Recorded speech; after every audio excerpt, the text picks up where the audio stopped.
ਸਤਿ ਸ਼੍ਰੀ ਅਕਾਲ ਜੀ, ਮੈਂ ਹਾਂ ਸੰਦੇਸ਼ ਔਲਖ ਸ਼ਰਮਾ। ਜਗਬਾਣੀ ਟੀਵੀ ਤੇ ਤੁਹਾਡਾ ਸਭ ਦਾ ਬਹੁਤ-ਬਹੁਤ ਸਵਾਗਤ ਹੈ। ਵੇਲੇ ਹੁਣ ਤੱਕ ਦੇ ਖਬਰਾਂ ਦੇ ਵਿਸਤਾਰ ਵਿੱਚ ਜਾਣ ਤੋਂ ਪਹਿਲਾਂ ਇੱਕ ਨਜ਼ਰ ਸੁਰਖੀਆਂ ਤੇ। ਫਿਰ ਉੱਠਿਆ ਚੰਡੀਗੜ੍ਹ ਵਿੱਚ ਰਾਜ ਸਭਾ ਸੀਟ ਦਾ ਮੁੱਦਾ। ਨਗਰ ਨਿਗਮ ਦੀ ਮੀਟਿੰਗ ਵਿੱਚ ਪਾਸ ਕੀਤਾ ਗਿਆ ਮਤਾ।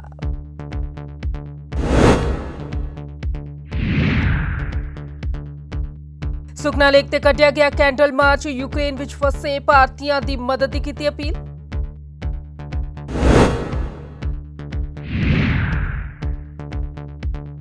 ਅਤੇ ਦੀਪ ਸਿੱਧੂ ਦਾ ਆਖਰੀ ਗੀਤ ਹੋਇਆ ਰਿਲੀਜ਼।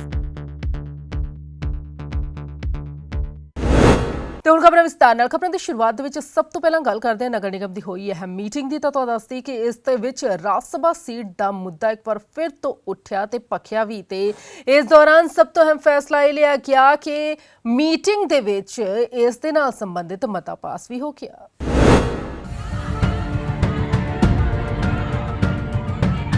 ਚੰਡੀਗੜ੍ਹ ਨਗਰ ਨਿਗਮ ਦੀ ਇੱਕ ਬੈਠਕ ਦੇ ਵਿੱਚ ਇਹ ਮਤਾ ਪਾਸ ਕੀਤਾ ਗਿਆ ਹੈ ਕਿ ਚੰਡੀਗੜ੍ਹ ਦਾ ਇੱਕ ਮੈਂਬਰ ਰਾਜ ਸਭਾ ਦੇ ਵਿੱਚ ਹੋਣਾ ਜ਼ਰੂਰੀ ਹੈ ਤੇ ਰਾਜ ਸਭਾ ਦੇ ਵਿੱਚ ਚੰਡੀਗੜ੍ਹ ਨੂੰ ਵੀ ਇੱਕ ਸੀਟ ਮਿਲਣੀ ਚਾਹੀਦੀ ਹੈ। ਤੇ ਇਸੇ ਮੰਗ ਨੂੰ ਲੈ ਕੇ ਮਤਾ ਸਰਬਸੰਮਤੀ ਨਾਲ ਪਾਸ ਕੀਤਾ ਗਿਆ। ਇਸ ਮਤੇ ਨੂੰ ਸ਼ਹਿਰ ਦੇ ਪ੍ਰਸ਼ਾਸਕ BL ਪ੍ਰੋਹਿਤ ਦੇ ਕੋਲ ਭੇਜਿਆ ਜਾਵੇਗਾ ਤੇ ਜੇ ਪ੍ਰਸ਼ਾਸਕ ਨੇ ਇਸ ਮਤੇ ਨੂੰ ਸਹਿਮਤੀ ਦੇ ਦਿੱਤੀ ਤਾਂ ਅੱਗੇ ਕੇਂਦਰ ਦੇ ਗ੍ਰਹਿ ਮੰਤਰਾਲੇ ਕੋਲ ਇਹ ਮਤਾ ਜਾਵੇਗਾ। ਦੱਸਦੀ ਹੈ ਕਿ ਅਨੰਦਪੁਰ ਸਾਹਿਬ ਤੋਂ ਸੰਸਦ ਮੈਂਬਰ ਮਨੀਸ਼ ਤਿਵਾਰੀ ਨੇ ਵੀ ਚੰਡੀਗੜ੍ਹ ਨਾਲ ਜੁੜੇ ਇਸ ਮੁੱਦੇ ਨੂੰ ਉਠਾਇਆ ਸੀ ਤੇ ਇਸ ਤੋਂ ਬਾਅਦ ਹਾਊਸ ਦੇ ਵਿੱਚ ਇਹ ਮਤਾ ਸਰਬਸੰਮਤੀ ਨਾਲ ਲਿਆਂਦਾ ਗਿਆ। ਤੇ ਹਾਊਸ ਦੀ ਬੈਠਕ ਦੌਰਾਨ ਭਾਜਪਾ ਦੇ ਕੌਂਸਲਰ ਅਤੇ ਵਕੀਲ ਸੌਰਭ ਜੋਸ਼ੀ ਨੇ ਕਿਹਾ ਕਿ ਚੰਡੀਗੜ੍ਹ ਦੇ ਵਿੱਚ ਲੋਕ ਸਭਾ ਸੀਟ ਤੋਂ ਬਿਨਾਂ ਰਾਜ ਸਭਾ ਦੀ ਸੀਟ ਵੀ ਹੋਣੀ ਚਾਹੀਦੀ ਹੈ ਤੇ ਸਾਰੇ 35 ਕੌਂਸਲਰਾਂ ਨੇ ਇਸ ਮੁੱਦੇ ਦਾ ਸਮਰਥਨ ਕੀਤਾ ਤੇ ਇਹ ਮਤਾ ਪਾਸ ਕਰ ਦਿੱਤਾ।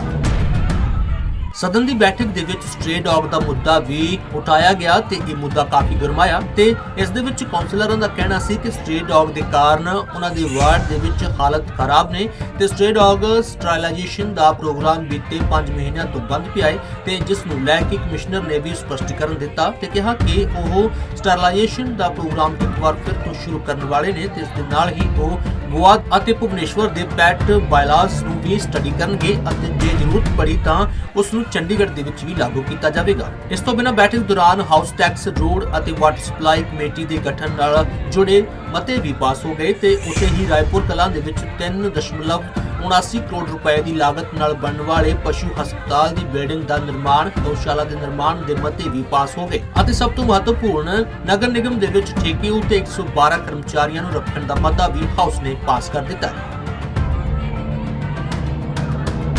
फर्स्ट एजेंडा था कि जो कमेटियाँ बनाई जाएँ गार्बेज की, अलग अलग वाटर की सप्लाई की मेयर को अथॉरिटीज़ दी जाएँ और फिर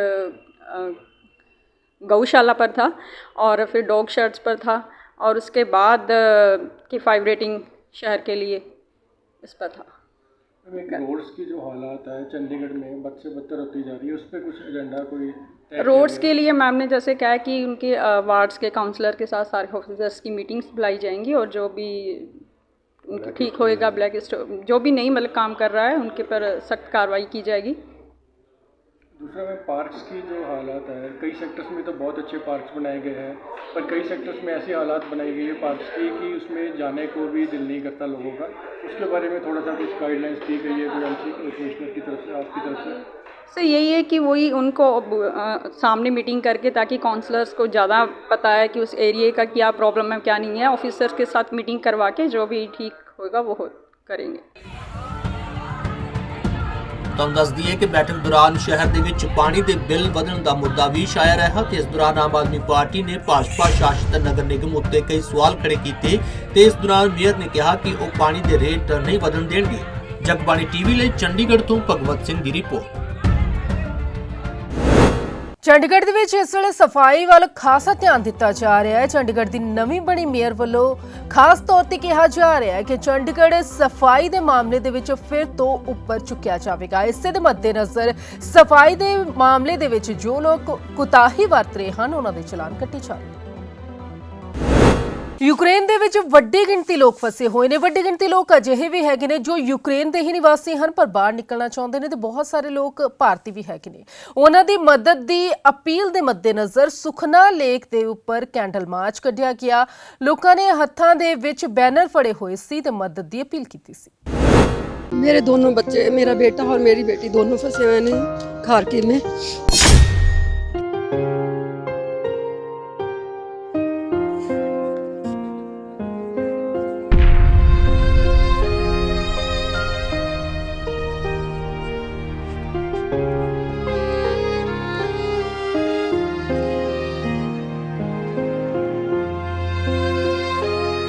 ਯੂਕਰੇਨ ਦੇ ਵਿੱਚ ਕਾਫੀ ਗਿਣਤੀ ਦੇ ਵਿੱਚ ਭਾਰਤੀ ਵਿਦਿਆਰਥੀ ਫਸੇ ਹੋਏ ਨੇ ਤੇ ਆਏ ਦਿਨ ਉੱਥੋਂ ਭਿਆਨਕ ਤਸਵੀਰਾਂ ਵੀ ਸਾਹਮਣੇ ਆ ਰਹੀਆਂ ਨੇ। ਇਸ ਨੂੰ ਲੈ ਕੇ ਮਾਪੇ ਕਾਫੀ ਚਿੰਤਤ ਦਿਖਾਈ ਦੇ ਰਹੇ ਨੇ। ਯੂਕਰੇਨ ਵਿੱਚ ਫਸੇ ਵਿਦਿਆਰਥੀਆਂ ਨੂੰ ਜਲਦ ਤੋਂ ਜਲਦ ਕੱਢਿਆ ਜਾਵੇ, ਇਸ ਮੰਗ ਨੂੰ ਲੈ ਕੇ ਮਾਪੇ ਅਤੇ ਉਹਨਾਂ ਦੇ ਪਰਿਵਾਰਕ ਮੈਂਬਰਾਂ ਦੇ ਵੱਲੋਂ ਸੁਖਨਾ ਲੇਕ ਤੇ ਕੈਂਡਲ ਮਾਰਚ ਕੱਢਿਆ ਗਿਆ।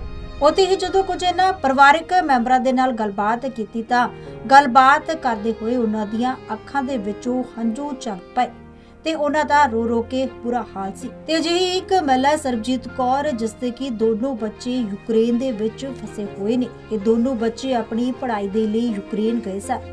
ਬੇਟਾ ਕਿਰਪਾਲਜੋਤ ਸਿੰਘ ਅਤੇ ਬੇਟੀ ਸੁਖਮਨ ਕੌਰ ਯੂਕਰੇਨ ਦੇ ਵਿੱਚ ਜਿਨ੍ਹਾਂ ਹਾਲਾਤਾਂ ਦੇ ਵਿੱਚ ਫਸੇ ਹੋਏ ਨੇ, ਇਸ ਨੂੰ ਦੇਖ ਕੇ ਇੱਕ ਮਾਂ ਦਾ ਦਿਲ ਬੈਠਿਆ ਜਾ ਰਿਹਾ ਸੀ।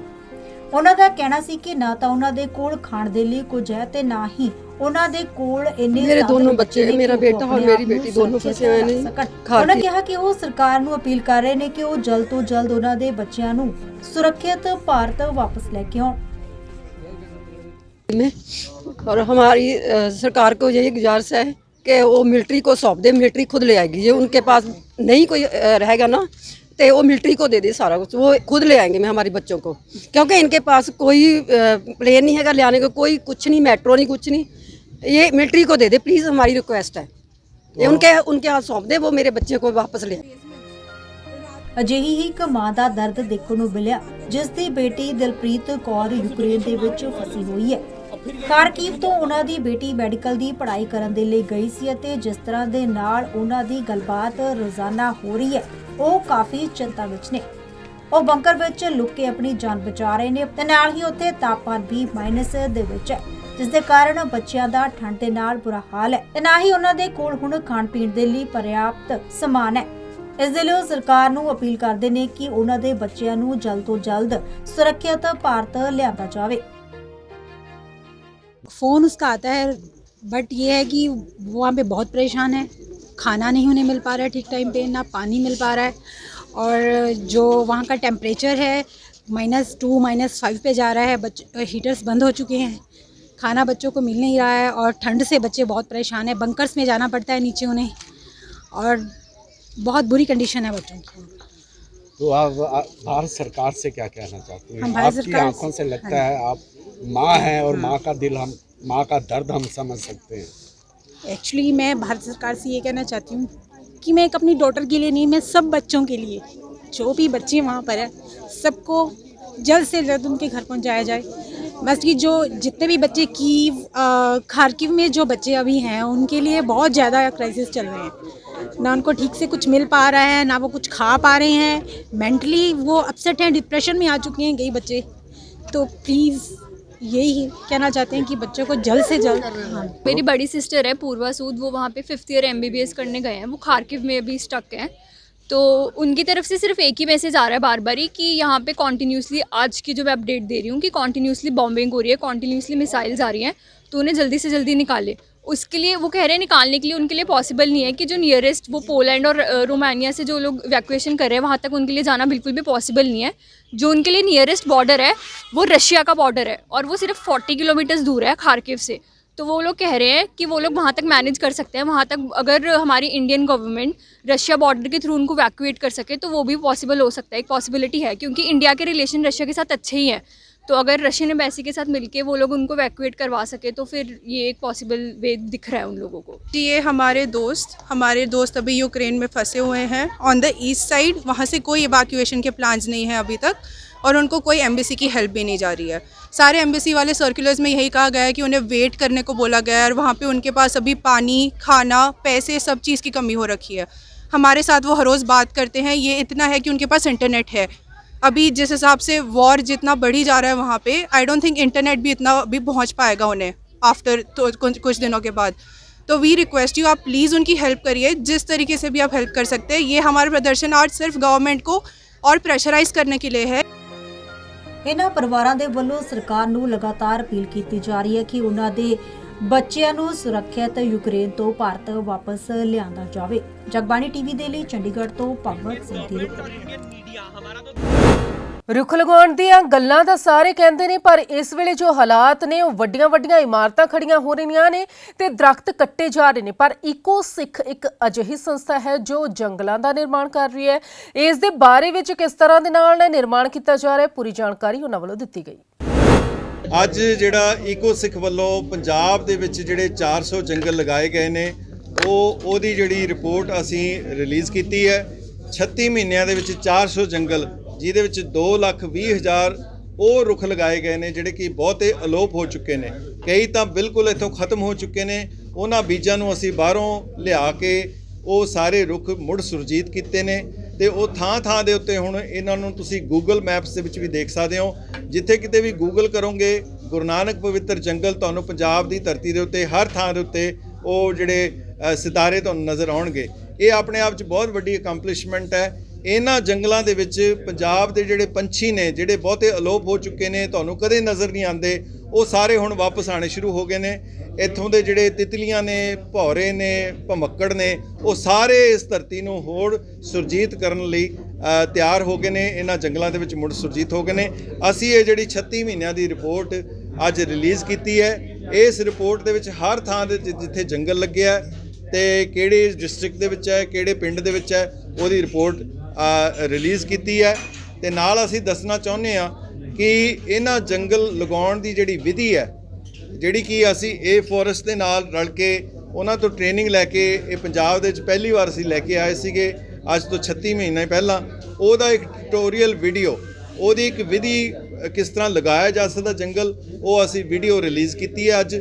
ਤੇ ਹੁਣ ਇਹ ਕੰਮ ਹਰ ਪੰਜਾਬੀ, ਹਰ ਹਿੰਦੁਸਤਾਨੀ, ਹਰ ਦੁਨੀਆ ਦਾ ਇਹ ਵਸਨੀਕ ਇਸ ਜੰਗਲ ਦੀ ਟੈਕਨੀਕ ਸਿੱਖ ਕੇ ਥਾਂ ਦੇ ਉੱਤੇ ਜੰਗਲ ਲਗਾ ਸਕਦਾ ਹੈ। ਤੇ ਸਾਨੂੰ ਇਸ ਗੱਲ ਦੀ ਵੀ ਬੜੀ ਖੁਸ਼ੀ ਹੈ ਕਿ ਇਸ ਕੰਮ ਨੂੰ ਦੇਖ ਕੇ ਹਿੰਦੁਸਤਾਨ ਦੇ ਜਿਹੜੇ ਸਭ ਤੋਂ ਟੌਪ ਦੇ ਪਾਲਿਸੀ ਮੇਕਰ ਨੇ, ਅਮਿਤਾਭ ਕਾਂਤ ਜੀ ਨੇ ਵੀ ਸਾਨੂੰ ਆਪਣੇ ਆਫਿਸ 'ਚ ਬੁਲਾ ਕੇ ਇਸ ਵਿਧੀ ਬਾਰੇ ਜਾਣਕਾਰੀ ਲਈ ਤੇ ਇੰਡੀਆ ਦੇ ਜਿੰਨੇ ਟੌਪ ਪਾਲਿਸੀ ਮੇਕਰਸ ਨੂੰ ਇਹ ਹਦਾਇਤ ਦਿੱਤੀ ਹੈ ਵੀ ਇਸ ਕੰਮ ਨੂੰ ਅਸੀਂ ਅੱਗੇ ਤੋਰਨਾ ਹੈ ਤੇ ਵੱਧ ਤੋਂ ਵੱਧ ਦੁਨੀਆ, ਖਾਸ ਕਰਕੇ ਹਿੰਦੁਸਤਾਨ ਦੇ ਵਿੱਚ ਇਹਨਾਂ ਜੰਗਲਾਂ ਨੂੰ ਅਸੀਂ ਲਗਾਉਣ ਦਾ ਜਿਹੜਾ ਕੰਮ ਹੈ ਉਹਨੂੰ ਅਸੀਂ ਲਗਾਉਣ ਲਈ ਤਿਆਰ ਹਾਂ। ਤੇ ਜੇ ਸਾਨੂੰ ਇਹ ਚੈਲੰਜ ਦਿੱਤਾ ਜਾਂਦਾ ਕਿ ਜੀ ਇੱਥੇ 1 ਬਿਲੀਅਨ ਟਰੀਜ਼ ਲਗਾਉਣੇ ਚਾਹੀਦੇ ਨੇ ਤੇ ਭੈਣ ਜੀ ਨੇ ਕਿਹਾ ਕਿ 10 ਮਿਲੀਅਨ ਰੁੱਖ ਲਗਾਉਣੇ ਚਾਹੀਦੇ ਨੇ, ਅਸੀਂ ਤਿਆਰ ਹਾਂ। ਈਕੋ ਸਿੱਖ ਦੀ ਟੀਮ ਤਿਆਰ ਹੈ। ਕਿਉਂ ਜੀ? ਇਹ ਤੁਸੀਂ ਦੇਖ ਸਕਦੇ ਹੋ ਪੰਜਾਬ ਦੇ ਨੌਜਵਾਨ ਨੇ ਜਿਨ੍ਹਾਂ ਨੇ ਇਹ ਫੋਰੈਸਟ ਲਗਾਉਣ ਦੀ ਸਾਰੀ ਵਿਧੀ ਸਿੱਖ ਕੇ ਅੱਜ 25 ਤੋਂ ਵੱਧ ਜਿਹੜੇ ਨੌਜਵਾਨ ਇਸ ਵੇਲੇ ਇਹਨਾਂ ਨੂੰ ਇੰਪਲੋਇਮੈਂਟ ਮਿਲੀ ਹੈ। ਇਹ ਕੰਮ ਕਰਦੇ ਨੇ, ਨਾਲ ਪੁੰਨ ਨਾਲੇ ਫਲੀਆਂ ਇਹ ਜੰਗਲ ਲਗਾ ਰਹੇ ਨੇ, ਥਾਂ ਦੇ ਉੱਤੇ ਹਰਿਆਲੀ ਤੇ ਖੁਸ਼ੀਆਂ ਵੰਡ ਰਹੇ ਨੇ। ਇਸ ਤੋਂ ਵਧੀਆ ਹੋਰ ਗੱਲ ਕੀ ਹੋ ਸਕਦੀ ਹੈ? ਸੜਕ ਸੁਰੱਖਿਆ ਹਫ਼ਤਾ ਸ਼ੁਰੂ ਹੋ ਗਿਆ ਹੈ। ਇਸ ਦੇ ਮੱਦੇਨਜ਼ਰ ਲੋਕਾਂ ਨੂੰ ਜਾਗਰੂਕ ਕੀਤਾ ਜਾ ਰਿਹਾ ਹੈ। ਸੜਕੀ ਨਿਯਮਾਂ ਦੇ ਪ੍ਰਤੀ ਨਾਲੋਂ ਨਾਲ ਦੱਸਿਆ ਜਾ ਰਿਹਾ ਹੈ ਕਿ ਇਹ ਨਿਯਮ ਕਿਸ ਦੇ ਲਈ ਜ਼ਰੂਰੀ ਹਨ। ਇਸੇ ਦੇ ਚੱਲਦਿਆਂ ਟ੍ਰੈਫਿਕ ਪੁਲਿਸ ਵੱਲੋਂ ਮਹਿਲਾਵਾਂ ਨੂੰ, ਉਹ ਖਾਸ ਤੌਰ ਤੇ ਜੋ 2 ਪਹੀਆ ਵਾਹਨ ਚਲਾਉਂਦੀਆਂ ਹਨ, ਉਹਨਾਂ ਨੂੰ ਖਾਸ ਤੌਰ ਤੇ ਸੇਫਟੀ ਸੰਬੰਧੀ ਜਾਣਕਾਰੀ ਦਿੱਤੀ ਗਈ ਤੇ ਉਹਨਾਂ ਨੂੰ ਹੈਲਮਟ ਵੀ ਵੰਡੇ ਗਏ।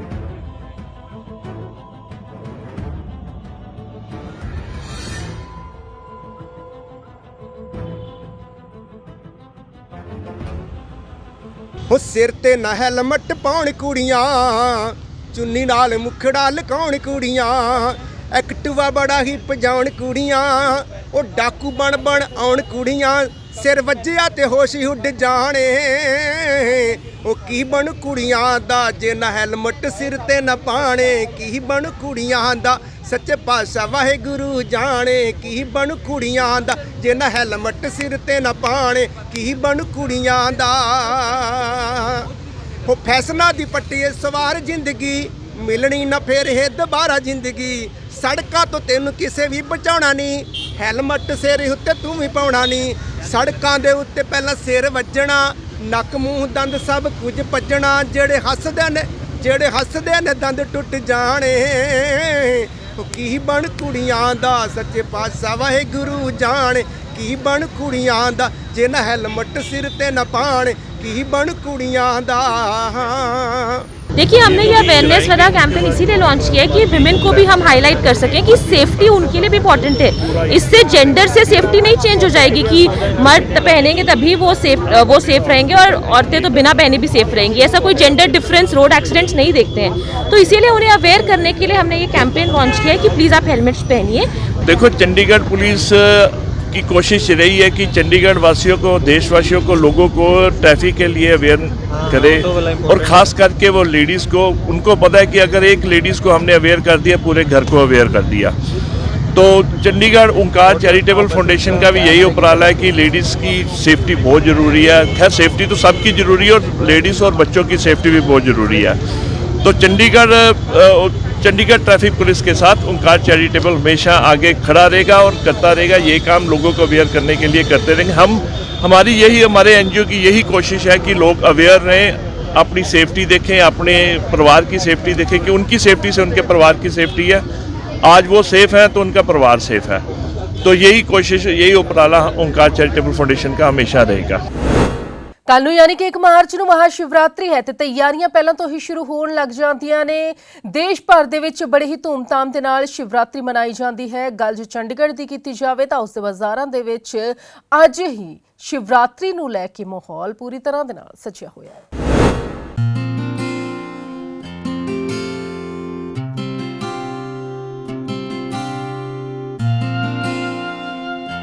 देश भर च महाशिवरात्रि के त्यौहार दियां ਤਿਆਰੀਆਂ ਜ਼ੋਰਾਂ ਤੇ ਹੈ। ਇਸੇ ਦੇ ਚਲਦੇ ਸਾਰੇ ਮੰਦਰਾਂ ਦੀ ਸਾਜ ਸਜਾਵਟ ਦਾ ਕੰਮ ਵੀ ਹੋ ਰਿਹਾ ਹੈ। ਉੱਥੇ ਗੱਲ ਕਰੀਏ ਟਰਾਈ ਸਿਟੀ ਦੇ ਮੰਦਰ ਸਕੇਤੜੀ ਦੀ ਤਾਂ ਇੱਥੇ ਵੀ ਸ਼ਿਵਰਾਤਰੀ ਦੀਆਂ ਤਿਆਰੀਆਂ ਚੱਲ ਰਹੀਆਂ ਹਨ। ਪ੍ਰਬੰਧਕ ਵੱਲੋਂ ਮੰਦਰ 'ਚ ਹਰ ਤਰ੍ਹਾਂ ਦੀ ਸਜਾਵਟ ਕਰਵਾਈ ਜਾ ਰਹੀ ਹੈ। ਵੱਖ-ਵੱਖ ਤਰ੍ਹਾਂ ਦੇ ਫੁੱਲਾਂ ਤੋਂ ਲੈ ਕੇ ਖਾਸ ਲੜੀਆਂ ਤੱਕ ਦੀ ਸਜਾਵਟ ਕੀਤੀ ਜਾ ਰਹੀ ਹੈ। ਪ੍ਰਬੰਧਕ ਨੇ ਦੱਸਿਆ ਕਿ ਮੰਦਰ ਵਿੱਚ ਰਾਤ ਤੋਂ ਹੀ ਭਗਤਾਂ ਦੀ ਲੰਬੀਆਂ ਲਾਈਨਾਂ ਲੱਗ ਜਾਣਗੀਆਂ। ਇਸੇ ਦੇ ਚਲਦੇ ਮੰਦਰ परिसर ਵਿੱਚ ਸੁਰੱਖਿਆ ਦੇ ਵੀ ਪੁਖਤਾ ਇੰਤਜ਼ਾਮ ਕੀਤੇ ਗਏ ਹਨ, ਜਿਸ ਨੂੰ ਲੈ ਕੇ ਮੰਦਰ ਵਿੱਚ ਪੁਲਿਸ ਮਦਦ ਕੇਂਦਰ ਵੀ ਬਣਾਇਆ ਗਿਆ ਹੈ, ਜੋ direct police headquarter which control room नाल कनेक्टेड होवेगा। पूरे जोर शोर से तैयारियां हो रही हैं।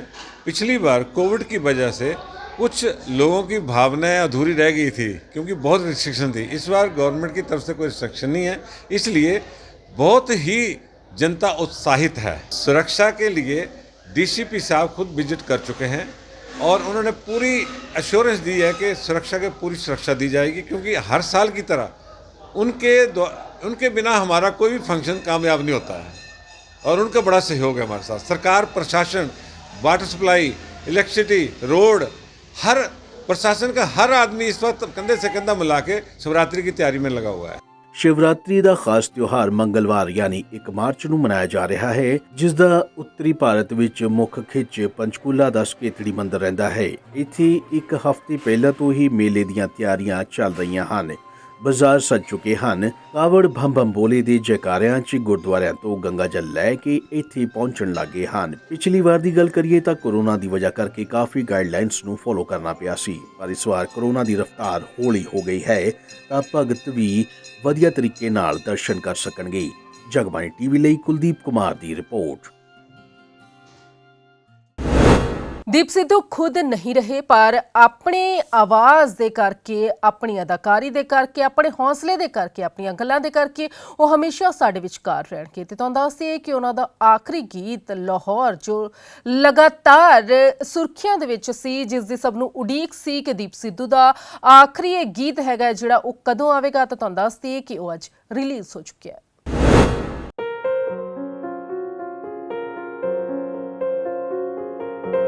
ਕਿਹਾ ਜਾਂਦਾ ਹੈ ਕਿ ਇੱਕ ਅਦਾਕਾਰ ਅਤੇ ਇੱਕ ਫਨਕਾਰ ਕਦੇ ਵੀ ਮਰਦਾ ਨਹੀਂ, ਬਲਕਿ ਆਪਣੇ ਕੰਮ ਦੇ ਜ਼ਰੀਏ ਹਮੇਸ਼ਾ ਆਪਣੇ ਚਾਹਣ ਵਾਲਿਆਂ ਦੇ ਦਿਲਾਂ ਦੇ ਵਿੱਚ ਜਿਉਂਦਾ ਰਹਿੰਦਾ ਹੈ। ਅਜਿਹੀ ਹੀ ਸ਼ਖਸੀਅਤ ਸੀ ਅਦਾਕਾਰ ਦੀਪ ਸਿੱਧੂ। ਜਿਸ ਨੂੰ ਮੌਤ ਦੇ ਬੇਰਹਿਮ ਹੱਥਾਂ ਨੇ ਸਾਡੇ ਤੋਂ ਖੋਹ ਲਿਆ। ਲੇਕਿਨ ਉਸ ਦੀ ਮੌਤ ਤੋਂ ਪਹਿਲਾਂ ਮਿਊਜ਼ਿਕ ਵੀਡੀਓ ਲਾਹੌਰ ਬਣ ਚੁੱਕਿਆ ਸੀ, ਬਸ ਰਿਲੀਜ਼ ਕਰਨਾ ਹੀ ਬਾਕੀ ਸੀ। ਲੇਕਿਨ ਹੁਣ ਉਸ ਨੂੰ ਰਿਲੀਜ਼ ਕਰ ਦਿੱਤਾ ਗਿਆ ਹੈ ਤੇ ਮਿਊਜ਼ਿਕ ਵੀਡੀਓ ਲਾਹੌਰ ਦੋ ਦੋਸਤਾਂ ਦੀ ਦਾਸਤਾਨ ਨੂੰ ਬਿਆਨ ਕਰਦਾ ਹੈ ਜੋ ਕਿ ਬਟਵਾਰੇ ਦੇ ਵਿੱਚ ਵਿਛੜ ਗਏ ਸੀ। ਉਸੇ ਅਹਿਮ ਕਿਰਦਾਰ ਨੂੰ ਨਿਭਾਉਂਦੇ ਹੋਏ ਦੀਪ ਸਿੱਧੂ ਬੇहद ਅਲੱਗ ਅੰਦਾਜ਼ ਦੇ ਵਿੱਚ ਵਿਖਾਈ ਦੇ ਰਹੇ ਨੇ ਤੇ ਰਿਲੀਜ਼ ਕੀਤੇ ਗਏ ਇਸ ਵੀਡੀਓ ਬਾਰੇ ਗੱਲਬਾਤ ਕਰਦਿਆਂ ਹੋਇਆਂ ਉਹਨਾਂ ਦੇ ਭਰਾ ਨੇ ਵੀ ਦੱਸਿਆ ਕਿ ਇਸ ਵੀਡੀਓ ਨੂੰ ਦੀਪ ਸਿੱਧੂ ਨੂੰ ਸਮਰਪਿਤ ਕਰਦੇ ਹੋਏ ਉਸ ਨੂੰ ਯਾਦ ਕੀਤਾ ਗਿਆ ਹੈ ਤੇ ਦੀਪ ਸਿੱਧੂ ਦੀ ਕਮੀ ਸਭ ਨੂੰ ਖਟਕਦੀ ਰਹੇਗੀ। ਲਾਹੌਰ ਲਿਖਿਆ ਇੱਕ ਪੋਇਟਰੀ ਸੀ, ਜਿਹੜਾ ਗਾਣਾ ਚੱਲਦਾ ਉਹ ਪ੍ਰੋਪਰ ਲਿਖਿਆ ਹੋਇਆ ਸੀ। ਜਿਹੜੇ ਵਿੱਚ ਸ਼ੇਰ ਨੇ ਉਹ ਖਾਲਸਾ ਰਾਜ ਦੀ ਗੱਲ ਉਹਨਾਂ ਨੇ ਮੇਰੇ ਜ਼ਿਹਨ 'ਚ ਪਾਈ ਹੈ ਨਾ, ਵਿਆਹ ਕਰ। ਮੈਂ ਚਾਹੁੰਦਾ ਕਿ ਜਿਹੜੇ ਵੀ ਵਿਦਵਾਨ ਨੇ ਜਾਂ ਜੋ ਵੀ ਗੁੱਡ ਲਿਸਨਰਸ ਨੇ, ਜਿੰਨੇ ਵੀ ਯੰਗ ਲਿਸਨਰਸ ਨੇ, ਜਿਹੜੇ ਹਮੇਸ਼ਾ ਸਵਾਲ ਚੱਕਦੇ ਆ, ਹਮੇਸ਼ਾ ਕਿ ਚੰਗੀ ਚੀਜ਼ ਨਹੀਂ ਆਉਂਦੀ। ਜਿੰਨੇ ਵੀ ਸਾਡੇ ਭਾਈਚਾਰੇ ਨੇ, ਚਾਹੇ ਉਹ ਮੁਸਲਿਮ, ਚਾਹੇ ਹਿੰਦੂ ਨੇ, ਚਾਹੇ ਕ੍ਰਿਸਚੈਨਿਟੀ ਨੂੰ, ਕਿਸੇ ਨੇ ਧਰਮ ਨੂੰ ਬਿਲੋਂਗ ਕਰਦੇ ਨੇ, ਉਹ ਚੀਜ਼ ਦੇਖਣਗੇ ਤਾਂ ਉਹ ਅਪਰੀਸ਼ੀਏਟ ਕਰਨਗੇ। ਤਾਂ ਉਹ ਜਦੋਂ ਤੋਂ ਪੰਜਾਬ ਸ਼ੰਭੂ ਮੋਰਚਾ ਲਾਇਆ, ਉਹਨੇ ਪਹਿਲੀ ਕਾਨਫਰੰਸ ਵੀ ਇੱਥੇ ਕੀਤੀ ਸੀਗੀ Chandigarh. In that also he sad ਕਿ ਆਪਾਂ ਨੂੰ ਪੰਜਾਬ ਦੀ ਗੱਲ ਕੀਤੀ ਸੀ ਉਹਨੇ ਵੀ ਵਾਟ ਪੰਜਾਬ ਦੇ ਜੋ ਰਾਈਟਸ ਆ, what Punjab is not getting from the centre, ਇਹੀ ਚੀਜ਼ ਉਹ ਕਰਨਾ ਚਾਹੁੰਦਾ ਸੀ। ਇਹੀ ਜਿਵੇਂ ਆਪਾਂ ਕਹਿ ਲਓ ਫੋਰਚੂਨੇਟ ਕਹਿ ਲਈਏ ਜਾਂ ਅਨਫੋਰਚੂਨੇਟ ਕਹਿ ਲਈਏ ਕਿ ਇਹੀ ਉਹ ਸੌਂਗ ਜਿਹੜਾ ਉਹਦਾ ਲਾਸਟ ਰਿਹਾ, ਉਹਦੇ 'ਚ ਵੀ ਉਹ ਸੇਮ ਮੈਸੇਜ ਹੀ ਇੱਕ ਤਰ੍ਹਾਂ ਨਾਲ ਵੀ ਉਹੀ ਡਿਲੀਵਰ ਹੋਇਆ। ਕਿਉਂਕਿ ਇਹ ਕੋਈ ਨੱਚ ਟੱਪ ਕੁਛ ਨਹੀਂ ਹੈਗਾ, it's just a pure story, it's a short film of 8-9 minutes. ਜਿੱਦਾਂ ਉਹਨੇ ਗੱਲ ਕੀਤੀ ਕਿ ਭਾਜੀ ਇਹ ਹੁਣ ਟ੍ਰੇਲਰ ਹੋ ਗਿਆ, ਹੁਣ ਇਹਦੀ ਆਪਾਂ ਫਿਲਮ ਬਣਾਵਾਂਗੇ। ਫਿਲਮ ਬਣਾਉਣ ਵਾਲੇ ਸੀ, ਪ੍ਰੋਸੈਸ 'ਚ ਸੀਗਾ ਕਿ ਥਾਟ ਉਹਨੇ ਦਿੱਤਾ ਸੀਗਾ, ਕਹਿੰਦਾ ਭਾਜੀ ਇਹਦੇ ਤੇ ਕਹਾਣੀ ਲਿਖੋ, ਦੇਖੋ ਕੀ ਹੁੰਦਾ ਕੀ ਬਣਦਾ। ਤਾਂ ਆਪਾਂ ਸੋਚ ਰਹੇ ਸੀ ਕਿ ਚਲੋ ਇਹਦੇ 'ਚ ਵਾਪਸ ਕਹਾਣੀ ਲਿਖਣਾ, ਕੁਝ ਕਰਦੇ ਹਾਂ, ਦੇਖਦੇ ਹਾਂ ਕਿ ਇਹਦਾ ਕੀ ਰਿਸਪੌਂਸ ਆਉਂਦਾ। ਉਸ ਤੋਂ ਬਾਅਦ ਆਪਾਂ ਬਟ ਥਾਟ 'ਚ ਸੀਗਾ ਕਿ ਚਲੋ ਇਸ ਕਹਾਣੀ 'ਤੇ ਵੀ ਆਪਾਂ ਦੇਖਾਂਗੇ ਕੀ ਕਰ ਸਕਦੇ ਹਾਂ। ਹਾਲੇ ਉਹ ਗੱਲ ਹੀ ਜਦੋਂ ਫਾਈਨਲ ਪ੍ਰੋਡਕਟ ਦੇਖਿਆ ਤਾਂ ਉਹਨੇ ਕਿਹਾ ਸੀ ਭਾਜੀ ਹੁਣ ਟ੍ਰੇਲਰ ਹੋ ਗਿਆ, ਆਪਾਂ ਇਹਦੇ 'ਚ ਫਿਲਮ ਕਰਨੇ ਆ। ਜਗਬਾਣੀ ਟੀਵੀ ਲਈ ਚੰਡੀਗੜ੍ਹ ਤੋਂ ਭਗਵਤ ਸਿੰਘ ਦੀ ਰਿਪੋਰਟ।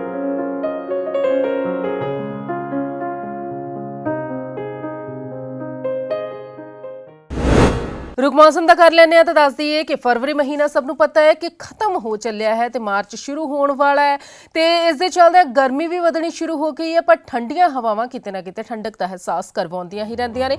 तापमान की जो गल की जाए तो वध तो वध तापमान 30.0 डिग्री सैल्सियस ते घट्टो घट्ट तापमान 9.1 डिग्री सैल्सियस दर्ज किया गया। तां इस बुलेटिन दे विच पास इन्ना ही, फिर होवेगी मुलाकात। नमस्कार।